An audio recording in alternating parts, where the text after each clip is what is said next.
Well, hello there, shopkeeper. What a lovely shop you have here. It would be a shame if something bad happened to it. You know what you could use to protect against that? Insurance. Now, without insurance, the world could be a very, very dangerous place. For the low, low price of 10 diamonds a week, we can protect your shop against any misfortunes that might fall upon it. Here are some reviews from our loyal customers. I love Totally Not a Monster Insurance. Ever since I bought, some of those pesky mobsters left me and my business alone. Thanks, Totally Not a Mobster Insurance, not an actor. So as you can tell, we have some very loyal customers who love our service, and you can too. Just go to 29,876.64 minus 9,258 and leave your payment in the chest. Yes, it's that easy. But wait, there's more. For our grand opening, we're having a special early bird prices. You can now get the first 2 weeks for only 5 diamonds each. Make sure to go and claim the pricing before it ends. Hope you enjoy our services. Totally Not Chicken, CEO of Totally Not a Mobster Insurance.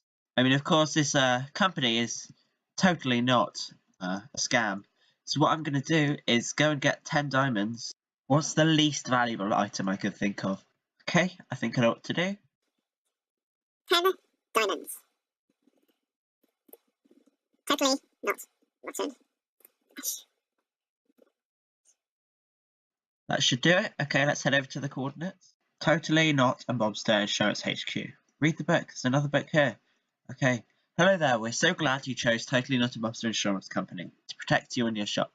You can leave the payment here in my chest with a little sake knowing who and what shop it is from so you can keep in track with our bookkeeping. We hope you enjoy your stay with Totally Not a Mobster Insurance and have a wonderful day. Okay then, it looks like I'm the first one to bank with Totally Not a Mobster Insurance. So what I'm going to do is leave my payment up there, and then I'm going to, of course, need to make sure they know it's me. Okay, so I've left 10 diamonds, Totally Not Rotten Flesh, payment above from the butter shop, from Vortex Swap, heart. And I really do hope that Totally Not Chicken really enjoys his first client and his 10 diamonds. I hope he can take them to good use at some of the shops in the shopping district. Anyway, yeah, so what I'm going to do now is head back to the gold shop because it needs restocking. And yes, I am poisoned and it is raining. Not the best conditions for recording, but yeah. I got 17 diamonds from the gold shop as well. And I got one for Golby as well because we had some golden carrot sales. So I split them between me and him. And then all the gold sales I kept for myself. So let's pop some more golden carrots in there. And we have got another diamond in with the golden apples. But of course, we can't split it half and half because there's only one, so I'm going to leave it in there for now until we get some more. And I'm going to head to the gold farm in AFK because I haven't actually got myself any gold left. So I'm going to go there in AFK for gold so that we can get gold to stock the shop. So yeah, I'm going to do that now, then I'll be back after that.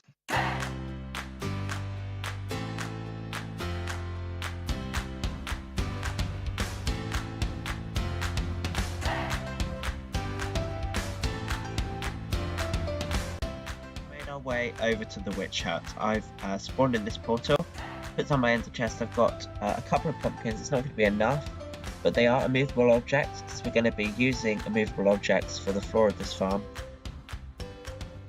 And I should have the bottom layer on where the actual grass is, I think. So the bottom layer will go where the grass is, here, and then the next layer will go on top of there.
Welcome back from the time-lapse showcase thingy.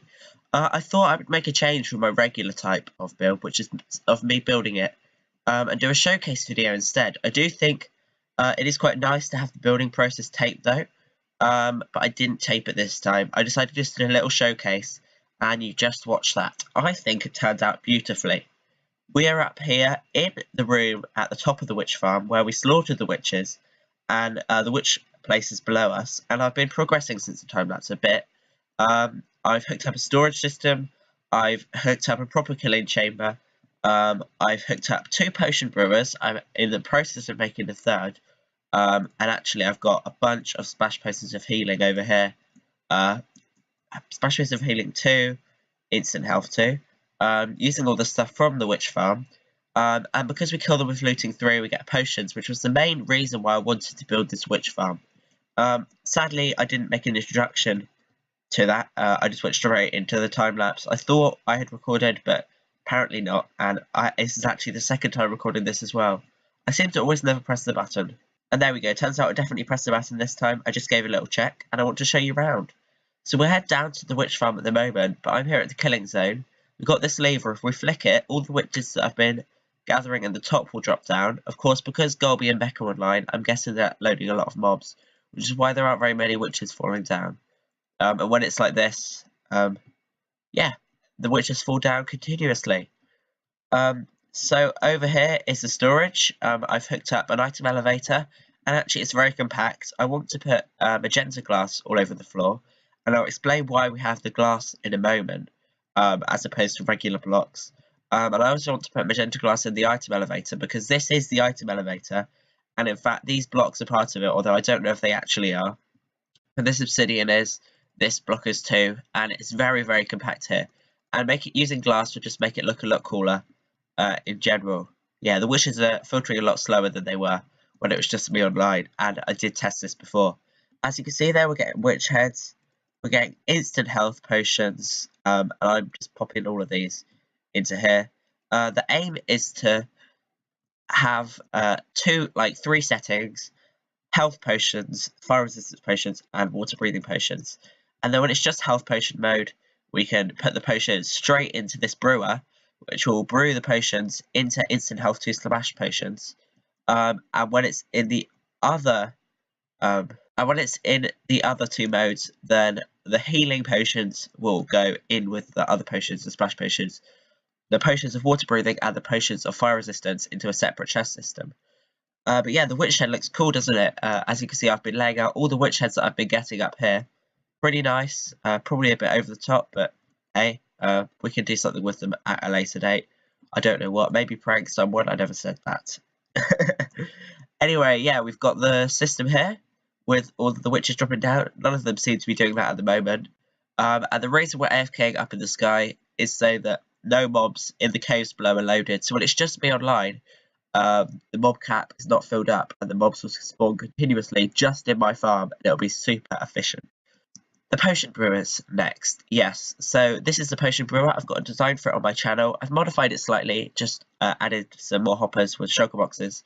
So we've got put glowstone in there. Oh, glowstone in there, gunpowder in there, blaze powder in there, and the health potions in there. And then what we can do is hit this button, and the potions will empty out. We'll get 3 potions of healings. Our ingredients will go into here and start brewing. Unfortunately, if we hit this button before the potions brew again, it will break the system. But we get our 3 potions in here. It's supposed to be like an instant brewer. You come up here, you hit the button, and you take your 3 potions. Of course, in practice, I'm probably going to hook a clock up to this at some point. And I thought about having like a realistic brewing setup where you throw in your ingredients and to a cauldron, and it makes the potion, although that would defeat the point of having the auto brewers. However, maybe I could change the recipes, make custom recipes, and also make it give you back your items that you put in for the custom recipes. So like a health potion would be like, I don't know, a purple block and a piece of cobblestone, for example. Doesn't really matter, and that would be really cool. So yeah, now our potions are brewed, and we can just hit this button again, and we'll start brewing the next batch. So that's how I've been getting all of these potions, and I'm going to fill in the shulker box here, because there's actually quite a few missing. Yeah, I was having a little bit of trouble, had to use quite a few of my potions, for various things when I was troubleshooting the farm because a creeper blew up part of it. Okay, I need 3 more potions there. I've also built a second brewer, and when we get a brown mushroom farm set up, we can craft fermented spider eyes using the sugar, the spider eyes and the sugar, as well as the brown mushrooms. And that can be used, put in here, as an additional ingredient. I'll probably have the station to make them somewhere else. And then we'll get damage potions. Of course, I just store these in here for now. Because I've got nowhere else to store them, and in fact it'd be better to store them in here. All of the overflow and the potions and stuff come into here, and I was testing to see if I can get water breathing, and it seems to work reliably. And also the sticks, which will hook up to an auto brewer at some point. It's a lot to talk about. It's been a big project. It's been very fun. I've actually enjoyed making this elevator because it's super cool just to see the witches fly up like bullets up the elevator. And it seems like Mech is testing some of the scoreboards in chat. Sorry if that's distracting. He's trying to get Monster Bane advancement to work. So we've got a few more custom advancements. Thank you for the suggestion in episode 8 it was, Archeon River. I think I said your name wrong there. Yeah, the Ender Dragon one hasn't been added yet, but I've suggested it to Mech, and he said it's definitely possible, and I'll add it when he gets the time, which is awesome, and I want to try and go through these and get all of them at some point in the series, but at the moment, I'm just really enjoying focusing on making farms. I'm going to just stay at this height, otherwise the farm won't be loaded. I want to give credit to TT and SC Penny. SC Penny is the one that made the pusher bars for the witch farm, and TT is the one that made the elevator 30 meters per second, and also he created the underneath bit. There's the mob conveyor right at the bottom, so let's go check it out. I can't tell if it's broken or whether that is just a rendering issue. Okay, it looks like the redstone is not broken. I believe it was a rendering issue unless something up there is broken. It looks like everything is fine. Let's just give it a little check over. There is one piston up there that is broken. Okay, we're gonna have to address that. But apart from that, everything seems to be working well. I've got this little peephole, so just so I can check in on stuff. And yeah, I can see a slime block up there. And if I'm not mistaken, that isn't the top one. So that is annoying. Yeah, I can see it right at the top there. I haven't got Optifine installed to zoom in. The redstone of the witch farm. I'm gonna talk about subchunks in a minute and why I've put the glass there. But first I want to show you the redstone, because why not? There's plenty of it. I'm going to turn the witch farm off for now. In fact, no, I'll turn it on. You get to see it in action. So the way the pusher bars work is we've got these pusher bars. We've got the pistons on this side activate, the pistons on this side activate. Let's start over here, where the redstone block is in that position there. It powers this redstone. There's a few repeaters, creates a 2-tick pulse, which powers this piston, and then there's a 2-tick delay, powers the next one, 2-tick delay, powers the next one. Credit to SC Penny for that. And it pushes them all the way across to the other side. Same thing mirrored on the other side, and it pushes them back. Pretty simple. This just powers all 3 of them, and all 3 of the ones on this side too. The other thing is the mob conveyor and the item elevator, the mob elevator. The way they work is based off of the same timing system. I had to redirect some redstone over here to make it work. So it's not exactly the same as the other side, but it's very, very similar.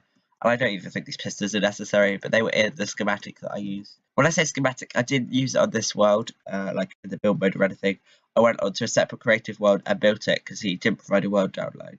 The redstone line comes across and powers, firstly, why is this slime block here? Firstly, into this side of the farm, and secondly, it powers this mob conveyor. This is by TT. Got some pushers. Basically, you've probably seen this in the time lapse already. They fire in that sequence. Push the witches over there. Then the redstone line is taken from that mob conveyor, and thank you, chicken, for sleeping. It's now day. A bit of delay to allow the witches to stop bouncing, and then they're bounced up. This powers this whole system. Basically, apart from the start bit, it's a repeating unit. It repeats all the way up to the AFK platform. And I think now is the time for some chunk talk. What was I going to say about the farm being broken? Okay, let's test to see if the elevator is broken. We're just going to drop down and see if we go all the way to the bottom. That's the best way to test it, and we have. Brilliant, so now we can just exit using this hole. I bet I can't get through. Okay, let's just fly out. Come on.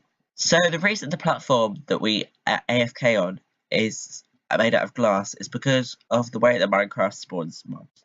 I'm sure some of you already know about subchunks. Just for those of you who don't, I'm going to briefly go over it.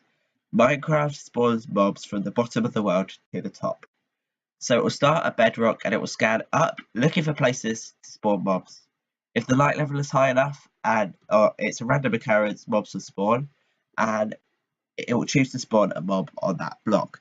Then it will keep going after it spawned a couple of attempts of mobs, and it will go up and up and up, and to the highest solid block in the world. Then it will go back down to the bottom and start. So the reason we want to keep this low is because if I press F3 and G, you can see the chunk boundaries. The divisions are these blue lines, so it will scan up to a blue line, and then it will go, is there any solid blocks above me? No, I'll keep scanning, scanning, scanning. And yeah, so for these blocks, it will stop at that blue line because that's the highest subchunk that's active.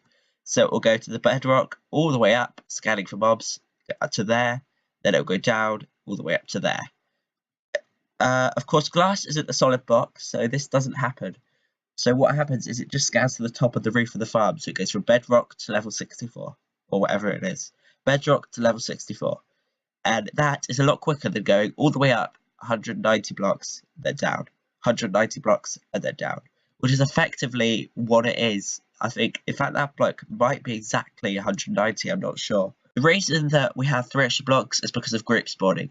Even if a mob finds a solid block to spawn in the farm, and it's not in the farm, it's over here, it will still spawn mobs over there because of group spawning, pack spawning, as you say. So if a mob spawns here, of course no mob can spawn because I've spawn proofed it. It will still try and spawn a pack of mobs in a group around this. And this block still clarifies it as this. So 3 blocks out, 4 blocks, the 4th block still clarifies. So we get a couple more spawns this way. And so hence we're using glass, so those spawns are quicker too. Just makes all the difference, especially for witch farms where the aim is to get the mobs out there as quickly as possible. And I just want to expand this place. I'm going to make probably 4 wings. I'm going to add this potion brewer here. There might be room for another one. I need to add 4 more in total, including that one, so 3 more. So I got damage, health. I want to add invisibility and night vision, which we don't actually get anything from this farm, but I still want to make them because they're the type of potions that I use the most. In fact, I don't really use potions, but I should, and so I'm going to make that.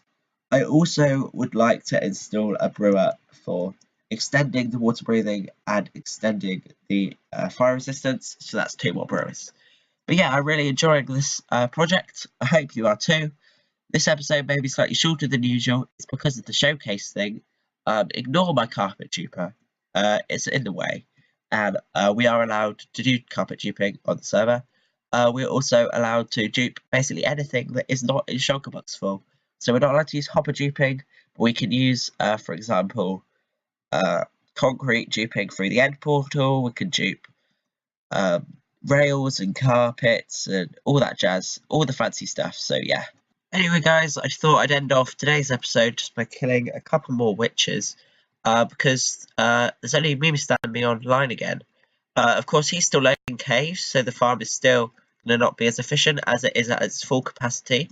But we are getting batches of witches, which is more than we were getting before, which is epic, really epic. And I just want to thank you guys for watching. I really hope you enjoyed. Leave a like on the video if you did. This episode has come to an end, and I'll see you in the next one. Gosh, that intro was a mess. Goodbye, guys.